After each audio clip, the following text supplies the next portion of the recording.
Well, the Nigerian Medical Association, the NMA, has expressed displeasure over a bill seeking to mandate medical and dental practitioners to practice for 5 years before relocating abroad.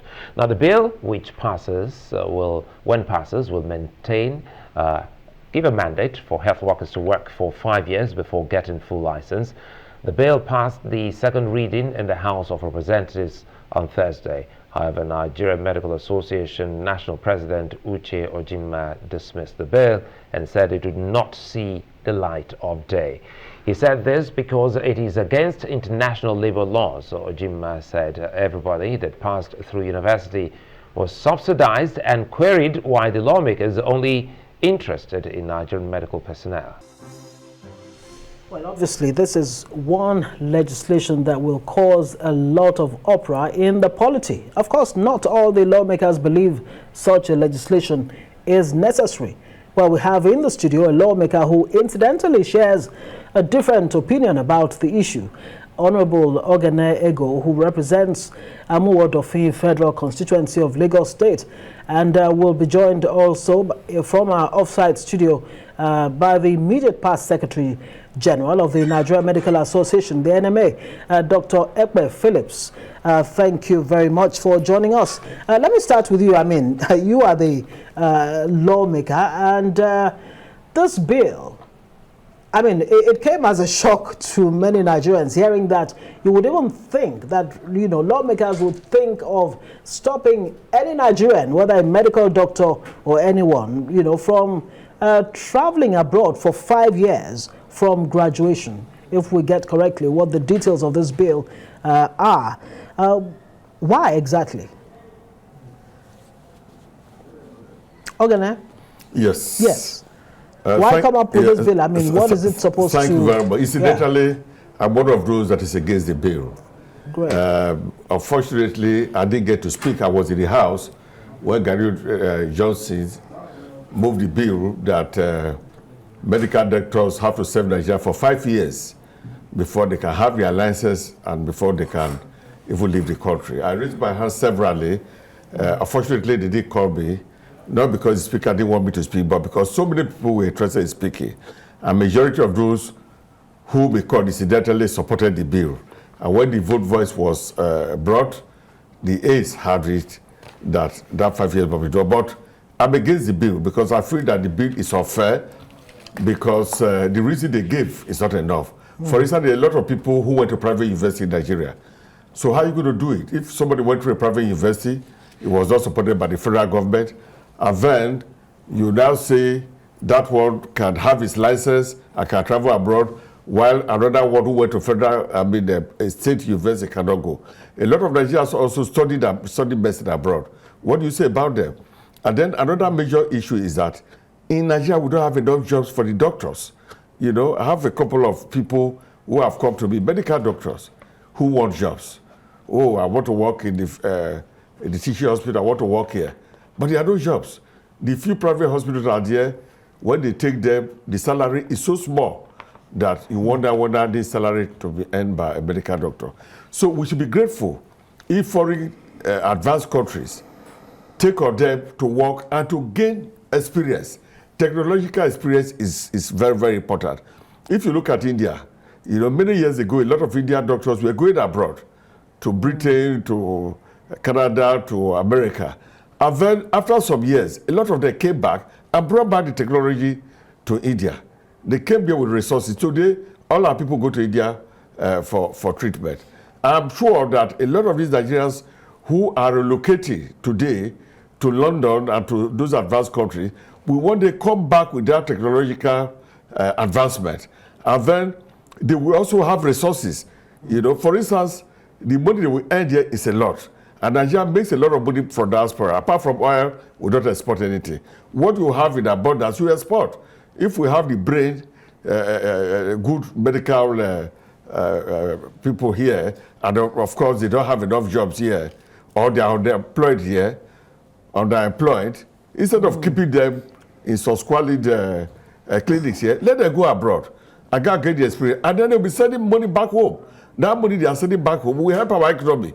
It will stabilize the dollars, and it will improve the standard of the country. So I think we should be grateful for countries who are taking our young doctors and training them and paying them good salary. And then those young doctors one day will come back home and build better hospitals here, bring better techniques. Instead of we to bring Indian doctors to come and work here, those young doctors haven't gained the experience in the same place where Indian doctors gain the experience will come and serve us. So I think that it's a bad bill, and luckily it has just passed second reading. I intend to challenge you when it goes to the third reading, and then of course there will be a public hearing before the House of Reps will finish and it will go to Senate. So it's not yet over for that bill. There are still chances that the bill can still fail. Let me bring in Dr. Phillips. Dr. Phillips, good to see you, and thanks for your time listening to on the Roganet. The key concerns here, perhaps if you can break it down for Nigerians, will be what are those subsidies that the government of Nigeria has gifted medical students? So that will mean you working for at least 5 years before you jet out. Thank you very much for this opportunity. There is no particular subsidy that the government can mention that this is what are given to medical students or medical doctors to enable them finish medical school or go through medical school.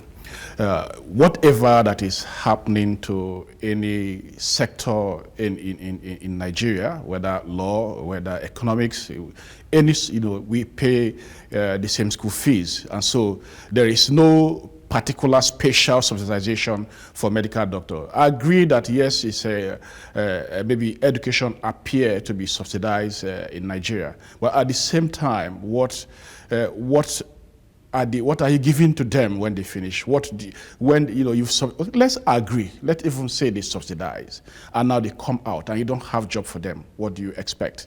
So there is no particular. It's difficult to say that this is exactly a particular subsidy or exactly the exact thing the Nigerian government is doing, especially for medical students who are hoping to become doctors when they graduate.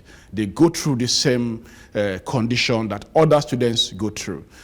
We cannot be comparing other countries to Nigeria because even the rate of dollar to naira, of course, is abysmal. You can maybe $1 to over more than 700 naira. So there is really no particular subsidy. The universities fix their school fees. The medical students pay. There is no place it's written that now the school fees is maybe 300,000 naira, but because you're a medical doctor, you are trying to become a doctor, now it's 30,000 naira, 100,000 naira. No. What they're just trying to do is to compare the cost of training a medical doctor maybe in places like US and UK and that of Nigeria. But at the same time, you must understand that Nigerian economy is different from that of the UK. Today, what is the cost of house rent in Nigeria compared to the cost of house rent in the UK? So you can't compare. But however, let us even go further. One of the things wrong with this bill is that you cannot be presenting a bill without carrying the stakeholder along.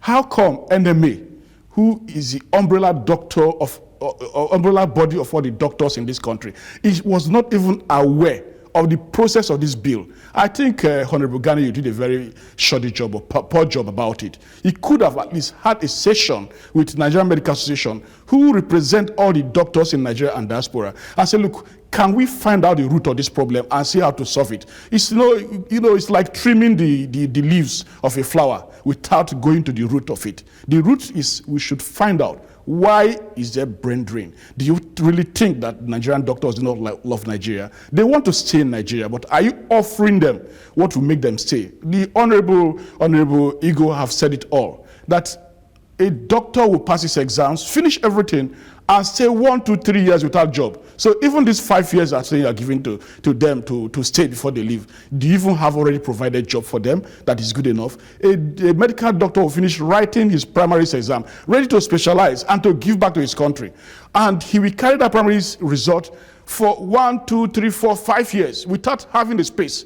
You know, it's not too long. We had to appeal to the postgraduate colleges not to let those results expire, because it's no fault of those doctors that should let them expire. The Nigerian doctors are ready. The medical, you know, they passed the exams and are ready to function in the country, but the country is not giving space for them. So that bill actually is quite obnoxious. Let me jump in here. Apologies. Now that you say the country is not giving them space, I'll take this to our representative Egoh. And, you know, we're talking about listening to Dr. Phillips and many other Nigerians. They're talking about the elite, the political class. From the presidency down, we've seen politicians who jet out, not presenting themselves before the same doctors for, you know, treatment. So shouldn't the assembly or the lawmakers be thinking of having a legislation that will compel politicians and office holders to stay put in the country and patronize our medical facilities? Absolutely. Do I come in? Yes, that's what you're yes, I think that is right thing to do. These doctors who are going out of the country are helping the country because they don't have job here. When they go out, they learn more techniques of modern medicine and they learn how to use new medical equipment.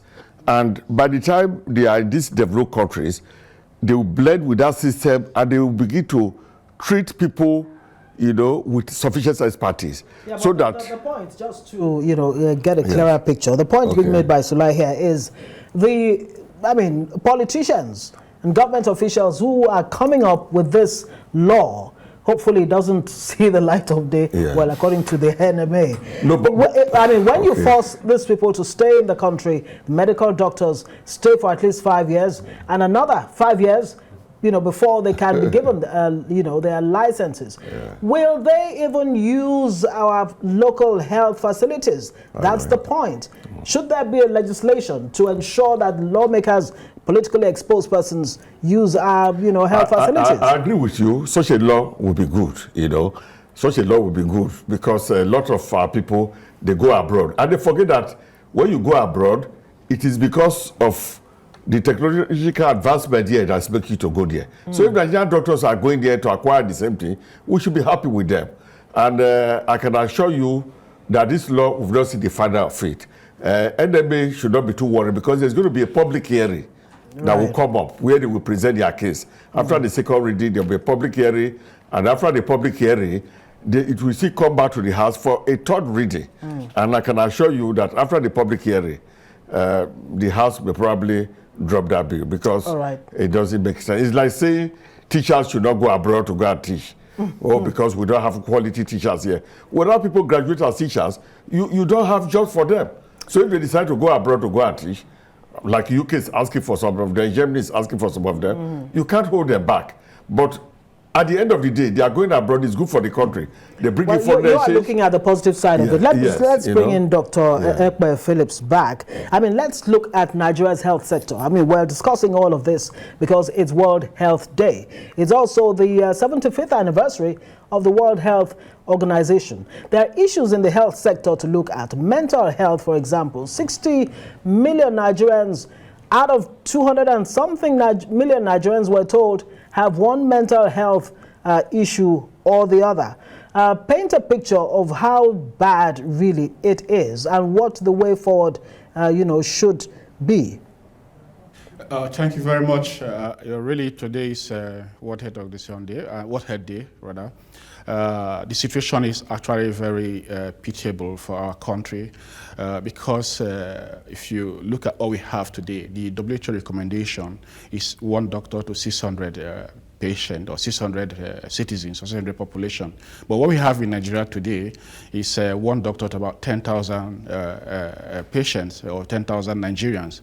And it is very bad because our country have really not done what they need to do. You know, they've not put health as priority in their budget. If they had done that, probably the situation will not be where we are today. We are very much aware that the Abuja Declaration, I think 2001, thereabout, the presidents of countries in Africa came together and agreed that budget should not be anything less than 15% of that's health budget should not be less than 15% of the total budget. but Nigeria have not exceeded 6% at any point in time. So that tells you how bad it is. If you look at the indices of health in the world, Nigeria is ranking fourth from the last, which is a very terrible situation.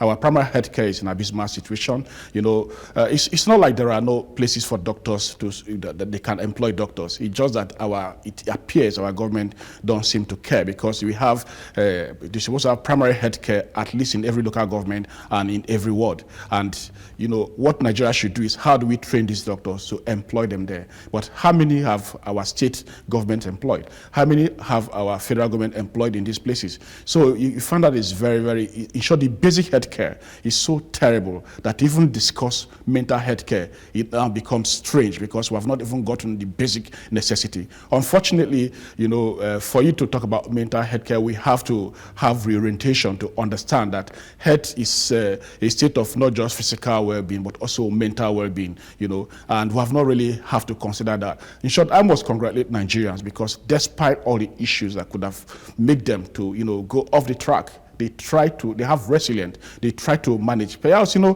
when somebody is talking about food, hunger, and all the rest of them, you know, Nigerians are always trying to adjust and keeping their head intact. And that is why you see that whenever any Nigerian leaves the shores of this country, they tend to excel outside, because they don't have this mundane problem.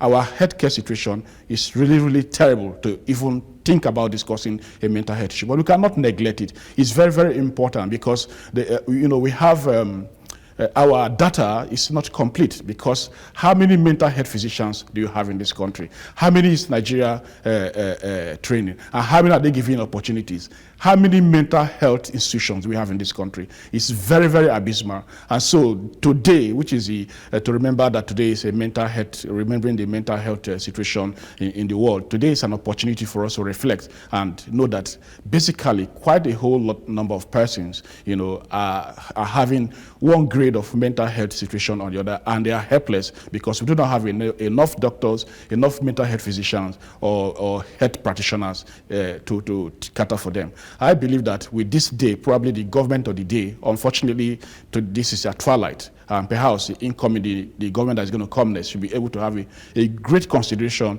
for mental health and all other aspects of health in this country. You know, they say health is wealth, and we have not been able to get to the point where we begin to calculate our manpower, you know, to the, how, you know, how will I put it now? That is man hour. You know, the number of persons that fall sick either mentally or otherwise or physically, compared to the time they could have put in a job to make the country productive. You know, so it is very, very important for us to remember that today is a mental health day, and that we should remind ourselves, reflect. Of course, for us, the medical doctors, we are very much aware of it, and we are ready at all times to see what we can put in. But unfortunately, just like the Honorable have mentioned it, just like I have mentioned it, it seems the elites and the government is not giving priority to health. Health is very, very important. If any of us here, if we happen to be sick, we won't even be here to discuss. You see, when you are sick, that you realize that, look, you are ready to pay everything you have just to get that health. Unfortunately, it's not being considered. Egoh, Reps member, PDP Lagos State. Dr. Egoh Phillips, unfortunately, not enough time to even talk about misdiagnosis and all of those. I experienced that recently, where I was told I had typhoid. Meanwhile, there was no typhoid in my system.